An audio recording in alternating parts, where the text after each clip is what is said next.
અત્યારે હાલમાં આવી બહુ મોટી દુઃખદ ખબર મિત્રો, મોરારી બાપુના ઉપર દુઃખનો પહાડ તૂટી પડ્યો છે। ગુજરાતના જાણીતા કથાકાર મોરારી બાપુનું ધર્મપત્નીનું નિધન થયું છે। નર્મદાબેન મોરારીદાસ અરિયાણીનું નિધન થયું છે। તેમને ભાવનગર જિલ્લાના મહુવા તાલુકાના તલગાજરડા ખાતેના તેમના નિવાસસ્થાને અંતિમ શ્વાસ લીધા છે। તેમના નિધનને કારણે ભારે ગમગીની ફેલાઈ ગઈ છે।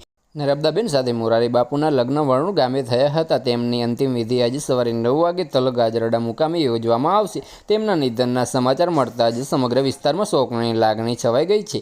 નર્મદાબેનની થોડા સમયથી તબિયત ખરાબ હતી અને 2 દિવસથી અન્યનો ત્યાગ પણ કર્યો હતો। રાત્રે જો તેમને દેહનો ત્યાગ કર્યો છે। મોરારી બાપુના ધર્મપત્ની નર્મદાબેને 75 વર્ષની ઉંમરમાં દેહ છોડ્યો છે। મોરારી બાપુના લગ્ન વણુ ગામે નર્મદાબેન સાથે થયા હતા।